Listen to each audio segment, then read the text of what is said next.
Okay, good morning. So last time we did that chapter on managing domestic mathematics where we took a spectrum and we pulled apart the vertical axis and the horizontal axis. So today we're going to focus on the wave equations that are associated with the horizontal axis. So if you'll remember from last time, we had a spectrum and we had some sort of intensity axis. Most of the time it will be absorbance, but sometimes it could be emission.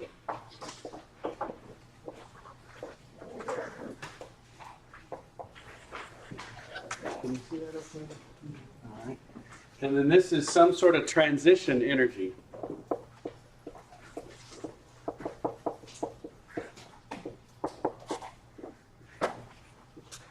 Often the word transition is omitted, but I want you to have that in your thinking, that everything we're doing in spectroscopy is a transition between quantum states.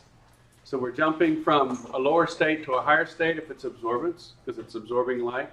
If it's emission, we're going from a higher state to a lower state. So the initial and final states can be top to bottom or bottom to top, depending on the experiment that you're doing. And so this is transition energy. So today we're going to be focusing on this axis only. We're going to look at the wave functions, and we're going to solve the Schrodinger equation, which gives us the energies, and then the transition equation is the difference in those energies. Okay, so there's three steps. First, we need to have a suitable set of wave functions. Then we need to solve the Schrodinger equation, which gives us the energies. And then we need to take differences in those energies to get the places where our peaks are going to be. Because those peaks are always at differences in energy. If light hits a difference in two energy levels and the symmetries of the wave functions work out, then there can be absorption. I say can be because it's probabilistic, right? It's not a 100% chance that that molecule is going to absorb that photon of light. But we calculate next time the transition dipole moment integral, which gives us those probabilities. So let's go to the PowerPoint, and let's take a little Kahoot just on last time, just to see how refreshed you are if you remember some of the concepts that we had last time.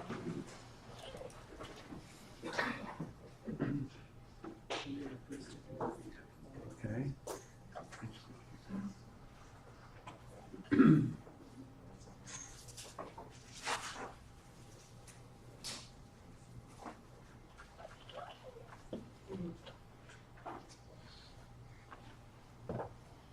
Okay, the gain code is 864957.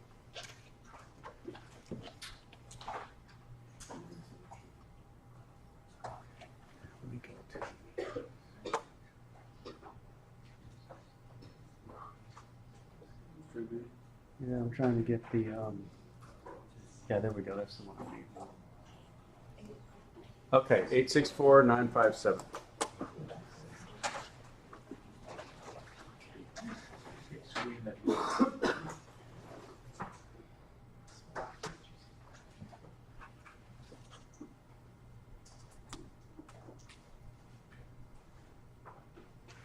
And I know you'll try your best. I would like, the participation is what we're tracking. So just by playing the Kahoot, you get credit for being here. Okay, it's just replacing signing the roster. But I really want you to try. So try not to screw up. Sometimes you hit the wrong buttons. That's fine, I understand. And you're like, oh dang, I missed one when I really knew it. But try to do your best, because I would like to see a correlation when I get your exam grades as to how you did on the Kahoots and how you did on the exam. And I'd like for you to know that too. So if you're doing well on the Kahoots, then you're getting it and you'll do well on the exam. So this is what we call formative assessment. You're sort of forming your thinking and you're trying to assess whether you're getting it or not. Okay.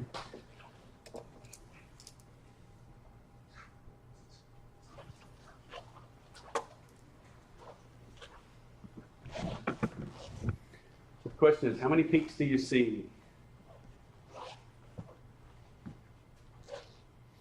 So if you look at that spectrum, you see the pattern there. You see one peak, two peaks, or three peaks, or way more than three peaks.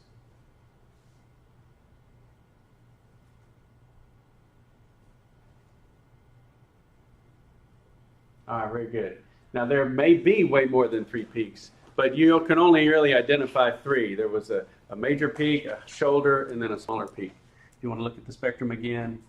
They would be here, would be 1. This would be a shoulder. We call that a shoulder. And then that's a major peak there.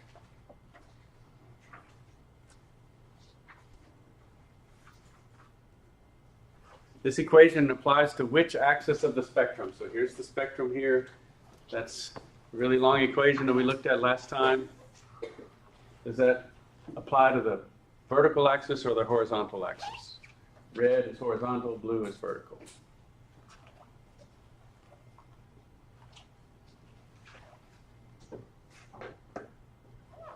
Oh my gosh, about a 50-50 split. Okay. So it is going to be the vertical axis. So let's look at that equation again. What are all these letters? So A is sort of absorption profile. It's the intensity of the spectrum. It's based on what's B? And I? Transition dipole moment integral. And G? Gaussian line shape. Yes. And those might be the next questions, I think.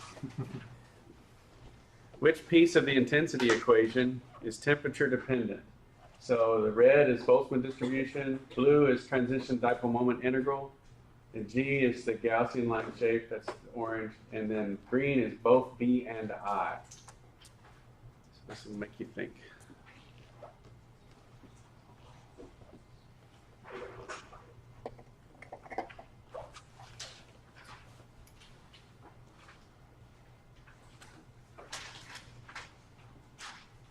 Very good, very good. And as far as the green one, both B and the transition dipole moment integral doesn't have temperature in it at all. It's just the probability of the wave functions and light being able to interact, but there's no temperature dependence. So a peak can be highly probable, but if there are no molecules in that level, it won't absorb. You won't see a peak there. So that's why we simplify the spectrum by cooling things down.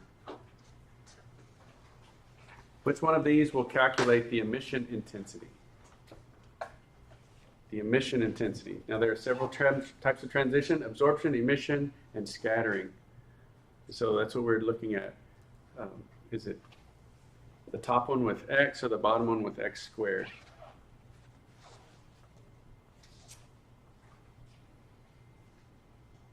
Okay, that's good. The top one with x. So x is what's representing light in this situation, and so light can be emitted or absorbed, but it's a single photon process. So the transition dipole moment integral that just has x is representing absorption or emission, because that x represents light.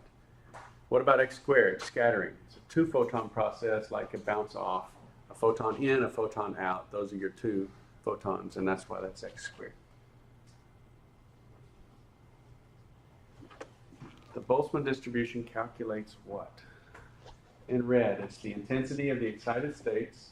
Blue, thermal population of each energy level. Orange, the absorption probability. And green, the emission probability.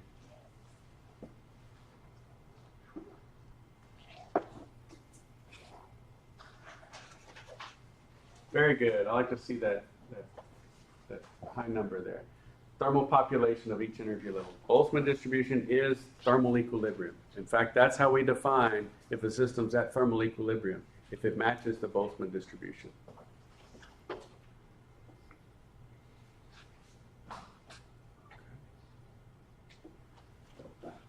Which one of these is the Schrodinger equation? So we have 3 equations. They might be a little small to see. The top one's 2.8, the middle one's 2.9, and the bottom one's 2.10. The top one has energy equals the integral of psi times h times psi. The middle one has a delta equals psi times psi, integral of raw space. Yes, it was equation 2.8. Let me show that again. So you can see that this one is the Schrodinger equation right here.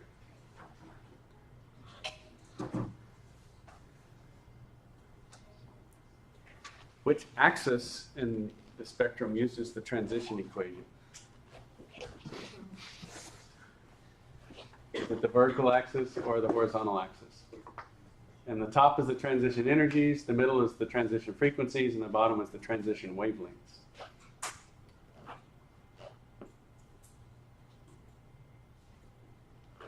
Right, it's the horizontal axis of the spectrum, and that's what we're going to focus on today.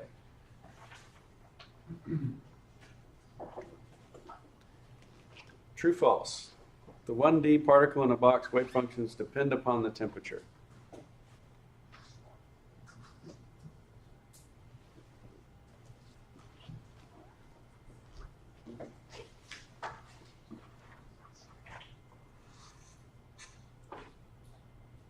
Good, it's false.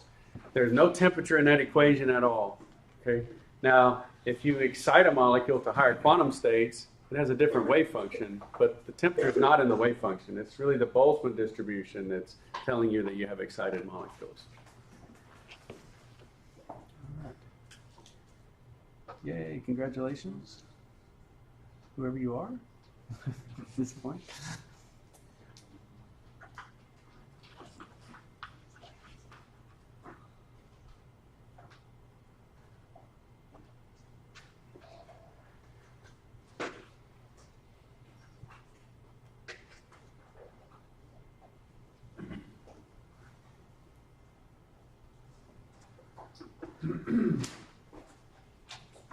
Okay, so let's get started.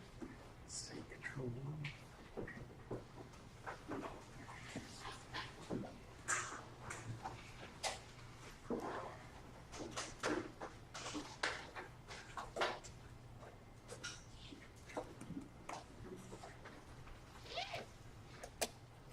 Okay, so today we're going to focus on the Schrodinger equation and the 1D particle in a box wave function.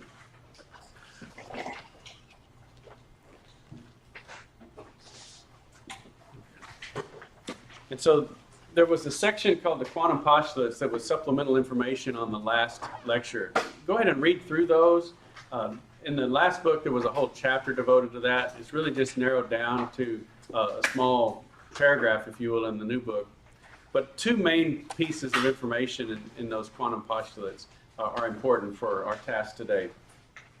One is that all of nature, and think about postulates. What is a postulate? Well, it's a foundational assumption. Foundational assumption. That means it really can't be proved. Okay? Assumptions are what you start with. And so there's really, the interpretation of the wave mechanics is that waves are representing the quantum system, the behavior of that system. There's really no way to prove that. How might you prove that? Well, you might compare the results to experiment, and you might get correlation, but correlation isn't necessarily causation. Right? It does match experiment quite well, but does that mean the fundamental nature of all matter and energy is wave-like? Well, we really can't know. So we have to begin with this foundational assumption. So these are our foundational assumptions. The first one is that a wave function, that all of nature, matter, and energy can be described with wave functions. Now there's some requirements on those wave functions. They must be single-valued, continuous, not infinite. They must have a continuous slope so that we can take the second derivative. And they must satisfy the boundary conditions. And we'll look at those graphically in a second. The second assumption, interpretation of this wave mechanics, is that when you take the square modulus of that wave function, so the wave function squared is the probability distribution. So if you have a system that you want to describe as a particle, like an electron, and here we're talking about an electron in a one-dimensional box, you might want to know the question, where is that particle? Really, the wave function fills the whole box. But if you square that wave function, you might find regions of that box, that line or antenna, where the electron is more probable to be than other places. Okay, so this probability distribution, think of those two terms. Probability, is more likely here than there, and distribution, how is it distributed over the whole space? So that word probability distribution should mean something to you. It shouldn't just be a memorized term. And so this Born interpretation is the square modulus of the wave function gives the probability distribution of the entity. And notice I say entity because not everything you want to describe as particles. The other thing too is you really can't test that. That's why it's a foundational assumption. There are ways you can try to test it, but we don't have a spoon small enough to scoop out an electron. So I can't go into my box with a microspoon and go, there it is, I got it. You know, Now, if I had an experiment that could shoot electrons at a particular target in the box and I could knock the electron out, if I shoot it over here, I might have more signal than if I shoot it over there. So probabilistically, I might knock it out of here 50% of the time, meaning it's 50% of the time over in this part of the box, right? So you can use probabilistic arguments, and that's all we have to deal with in these assumptions. So let's look at these invalid wave functions. These here have some problems. This is not continuous here. This one, the first derivative is not continuous. Remember, one of the requirements was to have a continuous first derivative. You see how the slope is pointed? So at this point right here,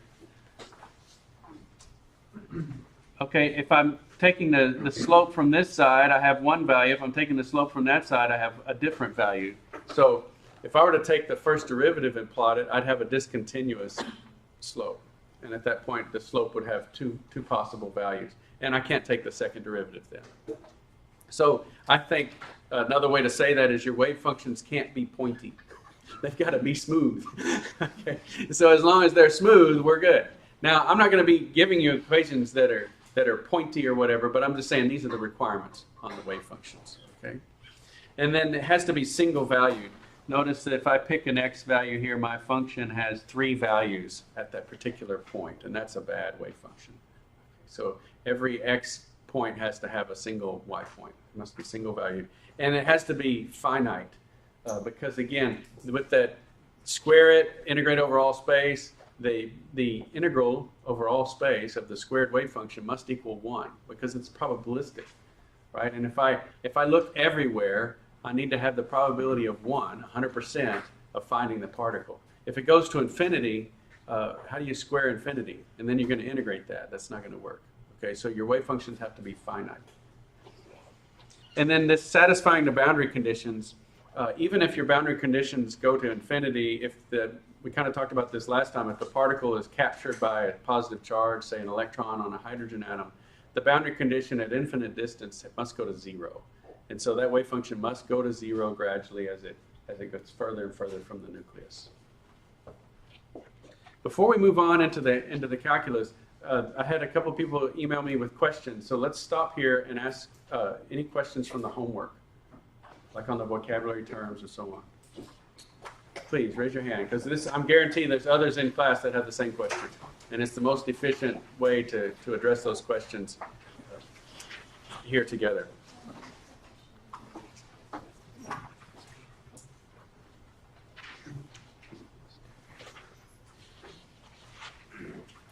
And I might have to use the board. So. Okay, so what questions do you have? Yes? Mine is mainly 22 on the vocab. I had trouble finding the exponential and sine, cosine, or just the wave function. I didn't know if you just so the one prior is solved it for theta or whatnot. Do you just exchange theta and x in between the two? Read the question again. It says complex conjugate of the 1D PR wave function. Show both the exponential form and the sine cosine form.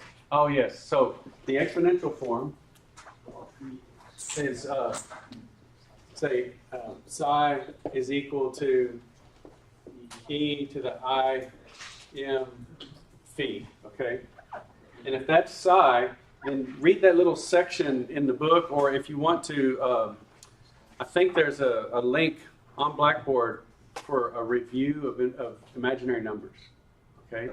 And when you do that review of imaginary numbers, you'll see that to take the complex conjugate, anywhere there's an imaginary I, you just change the sign. Okay. That's all you got to do. And so psi star in this case is e to the minus I m phi. So that's it. It's that simple, okay? Now, use Euler's relationship, and I think that's another thing that I had you look up, to turn this into the sine cosine form. Okay? Go ahead and tell me what it was. It's a cosine of m minus I sine of m and the phi is m. Okay? And so here we have that this is our cosine form of the wave function. Then the complex conjugate. And the reason I had you do this is because this really emphasizes a point. Up here, it looks like I just changed the sign on everything, right? But you don't. You only change the sign wherever there's an I. So cosine is still plus cosine. Okay, so this is cos mp, and it's plus I sine mp. Okay. So that's just to emphasize. Now what's going to happen then is when you multiply these by each other, all the imaginary pieces are going to disappear. And so why is that important? Well, when I do this psi star times psi, that's the probability distribution. And when I integrate that over all space, I don't want imaginary numbers. So this gets rid of all of the imaginary numbers when you square the wave function and integrate over all space. And so that's a helpful thing.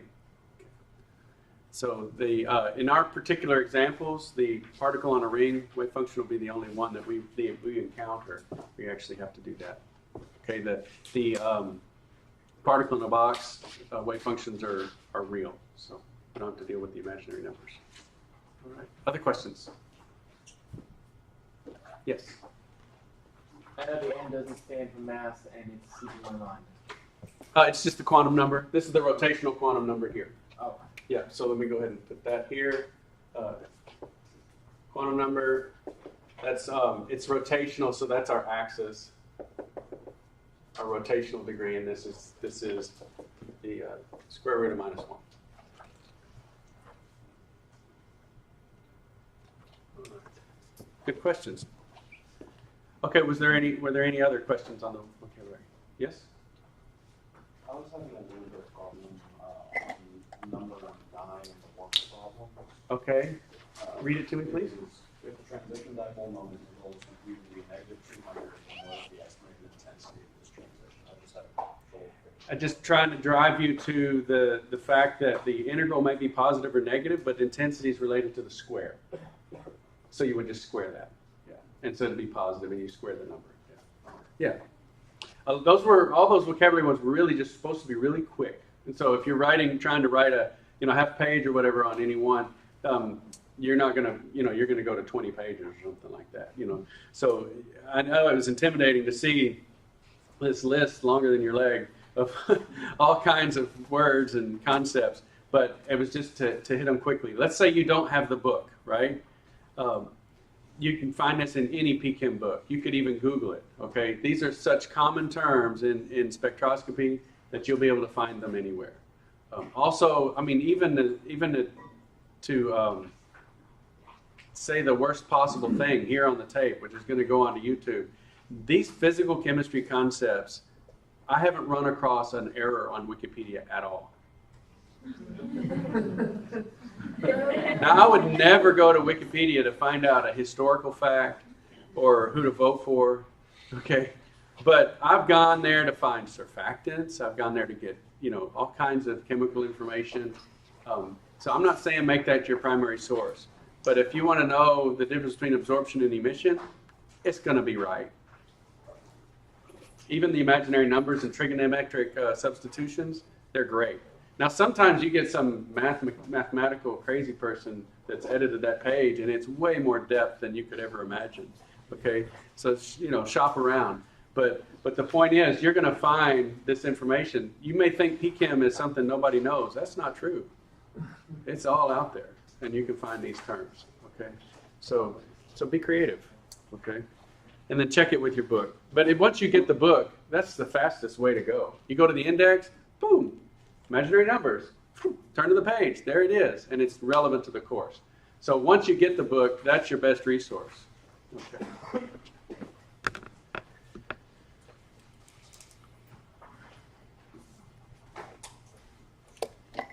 Okay, so we have this wave function now, and let me go back to check.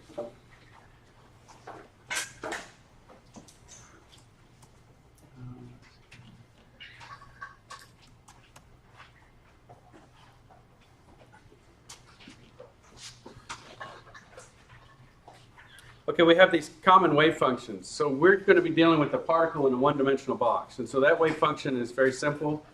This is the one that's not phase shifted. In your lab, you're dealing with the one that's phase shifted. So you add in a phase shift so that it's centered on 0. But this is the traditional particle in a box, one-dimensional particle in a box wave function that you'll see in the book. So the square root of 2 over L sine n pi x over L, and it's valid for the region from 0 to L. But you could have a particle in a two-dimensional box. Okay, it'd be like a drum head instead of a guitar string. Right? You could pound on a drum head and you would have standing waves. And there's some beautiful videos. Look up sand and sonic wave patterns or whatever. They'll put this oscillating engine on a metal plate and dump sand on it, and you'll see the two-dimensional wave functions appear. It's fantastic. So go look that up. But anyway, you just have quantized motion in x and y. So you have a length in the x direction, a length in the y direction. You have an x quantum number and a y quantum number, and so you get quantized behavior in 2 dimensions. I just posted these this morning, so you don't have to scramble and try to write them down. Okay, so, and then we have a particle on a ring. It's rigid rotor. This is what I was showing up here. This is the particle in a ring wave function. It's the first imaginary wave function that we run into, because it's this rotational motion. And then we have the harmonic oscillator, so vibrational motion. Notice it gets a little bit more complicated. And later on, when we get to atomic spectra, we'll look at the atomic wave functions, like for the hydrogen atom, and they're enormous. Okay. And so here's our particle in a one-dimensional box. We showed this at the end of the last lecture, Managing the Messy Mathematics. We drilled from the spectrum all the way down to the wave function, and here we have the wave functions. Here's the box. It's centered on 0, so we have this phase-shifted wave function. And so the question is, where did this square root of 2 over L come from? Okay, we kind of figured these oscillating functions, you need some trigonometric formula, either an exponential, which is essentially Euler's relationship, cosines and sines, or some sort of sine function, so that when you take the second derivative, what do you get? You get that sine function back, and that satisfies the Schrodinger equation. So we knew we needed a sine function, but where did this factor in the front come from? And that comes from that Born interpretation, that when you square this wave function and integrate over all space, it has to equal 1.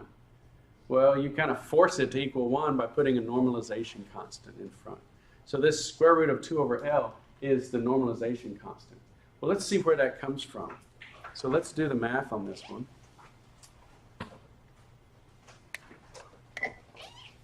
And so I'm going to walk through the math.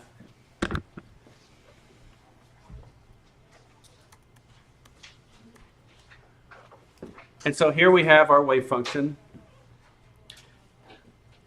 And we have this requirement. And I realize the text is small, but we're going to be working through about 5 lines of calculus. So the text is small, but we can still see it, hopefully. You have the squared modulus of the wave function, integrated over all space, and because that's the probability distribution, when you look everywhere, you better find the particle, right? So it has to equal 1. So that's that Born interpretation of wave mechanics. So we're just going to insert our wave functions. So we set 1 equal to the integral of the wave function squared. We don't have to worry about the complex conjugate because we have a real wave function. We don't have any imaginary numbers. So it's just n sine n pi x over L, etc., times n, and the same thing again.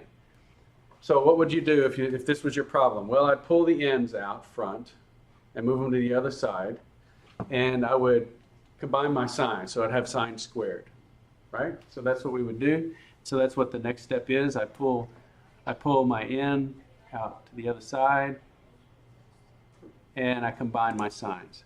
And so that's what we have. We have 1 over n squared now is equal to this integral of sine squared. This is when you need a trigonometric substitution. I know from calculus that the integral of sine is cosine, right? But what's the integral of sine squared? I don't have that one memorized. Yeah. And so let's go ahead and do a trigonometric substitution, which you have those in the lab manual, in the appendices, but you also have them online, okay, and in the back of the book. So you can find those trigonometric substitutions all over the place. Where are you going to look for, though? You're going to look for, like, sine squared of ax, okay? So you got to figure out what a is and what x is, and so on. So you got to figure out how to use those trigonometric substitutions. But if we look this one up, we'll see that we have that half angle relationship where you can turn a sine squared into a cosine, where now the power has been reduced. And that's called power reduction. So when you're doing an integral or a derivative and you're looking at this, you can use trigonometric substitutions most commonly to do power reduction. We're reducing the power of the sine and getting down to a trig relationship like cosine with the single, with the power of 1. So now so this step here was a trig substitution. Now, where are they in the lab manual? If you look at lab 1, which is this week's lab, it says front matter and appendices. Okay, so it's in that section. And then you have just this chapter that deals with the Schrodinger equation and transition dipole moments. And so now I have two integrals. I've got this piece here, which I'm going to bring the 1/2 in. I've got this piece here, and I've got this piece here. And so I'm going to multiply that 1/2 through, and I'm also going to do two separate integrals now. So on the left integral, that's pretty easy. That's the integral of dx, essentially. It's going to give me x over 2. But follow that. Okay. And then the next integral is the integral of cosine. Okay. So cosine is the derivative of sine, right? So the integral of cosine gives me sine. And then I've got to take the stuff inside that's a function of x. I've got to pull it out front and put it upside down. Because if you notice, it's not there in the... I'm taking the antiderivative, if you will. And so this is the next line. So I have x over 2 evaluated at L over 2 here, and subtracting x over 2 evaluated at negative L over 2. And then this piece came out from the inside when I took the integral. So this is 2 n pi over L. And so this piece came out front and was inverted. So essentially the antiderivative. And then the integral of cosine is sine. So we don't have a sign change. So we're good. And that's going to be evaluated at L over 2. And I'm going to subtract this same function evaluated at minus L over 2. Where does the L over 2 go? It goes right here in the x.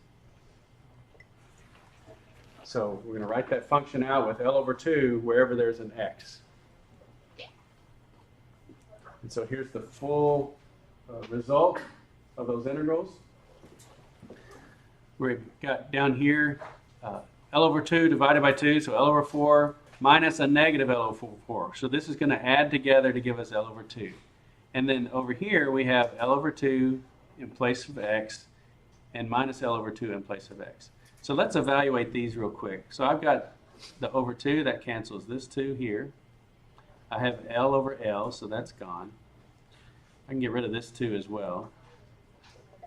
And then over here I have a minus L over 2, so the L's cancel. Oops. Stop that. Okay. And the 2's cancel.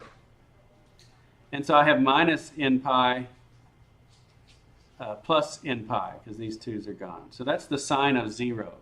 So sine of 0 equals 0. That one's pretty easy to evaluate, right? The other one, okay, here I have n pi plus n pi. So I'm going to have 2 pi times n. See, I like that 2 pi together because 2 pi is, a circle, 0 to 2 pi. So let's think about our sine functions. Well, I can write this on the... So let's do a sine function here. 0, 2 pi. It's so hard to draw with this pen. Okay. What is sine? Every integer multiple of 2 pi.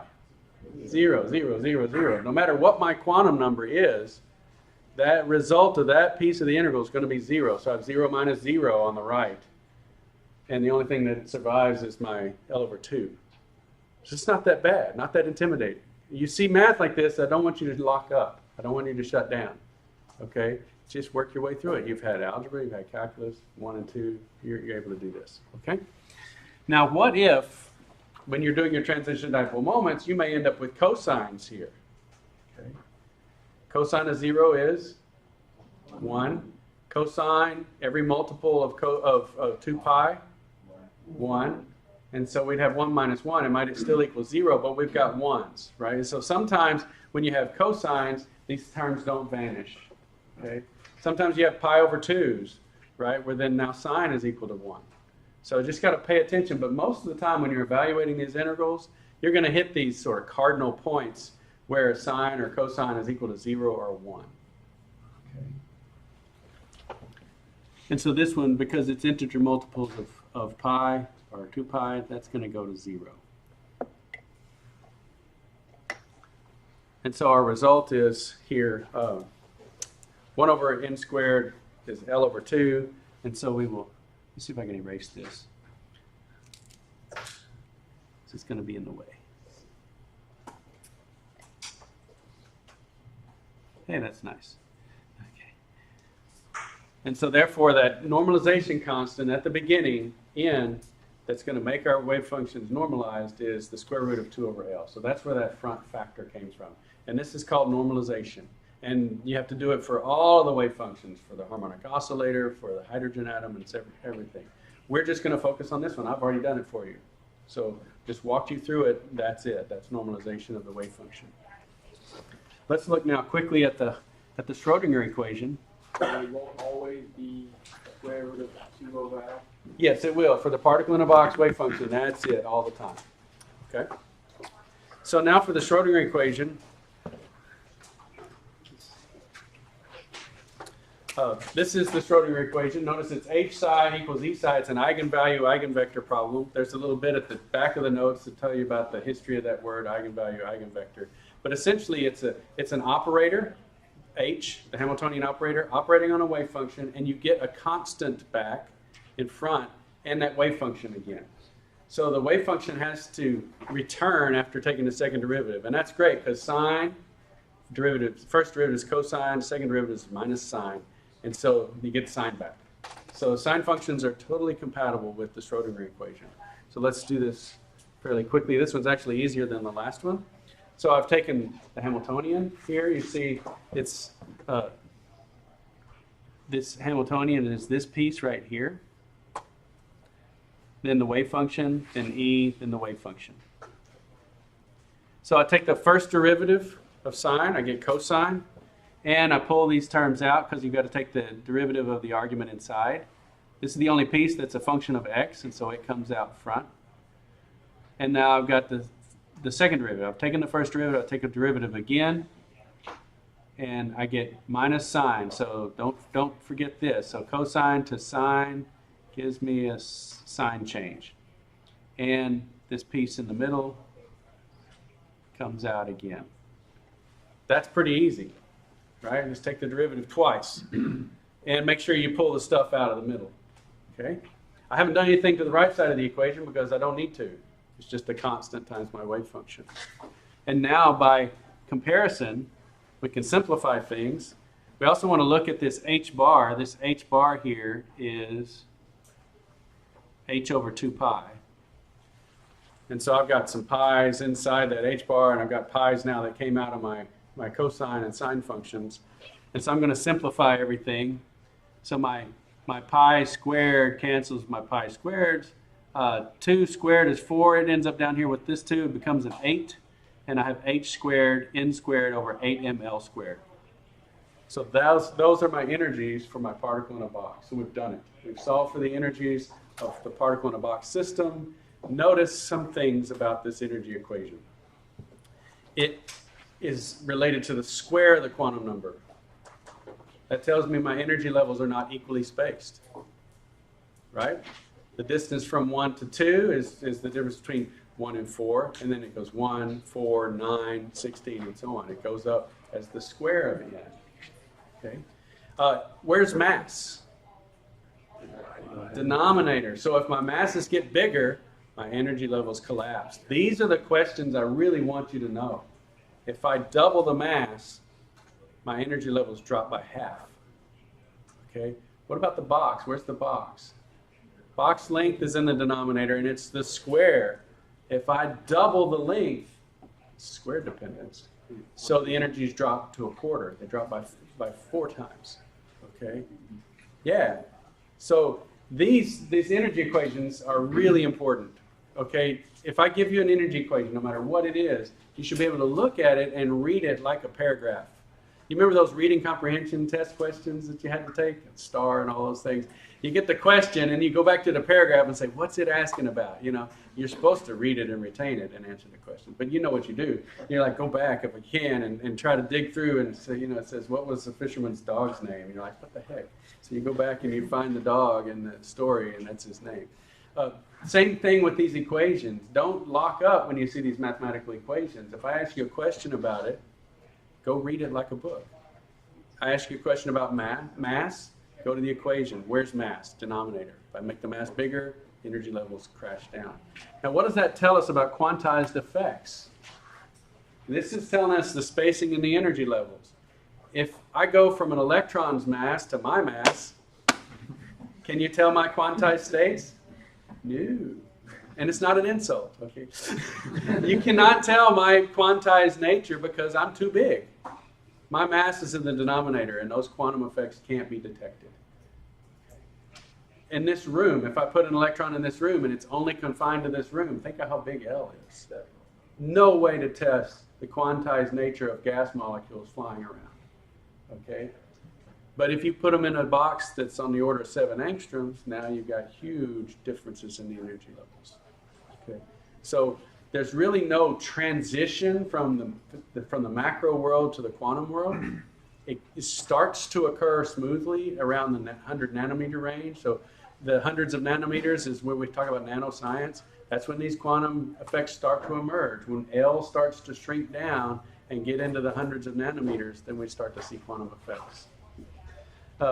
Next time we'll talk about the spectroscopic transitions. We'll calculate the transition equation, and we'll look at some of the intensity equations that y'all are dealing with in the lab. So with that, I'll see you next time.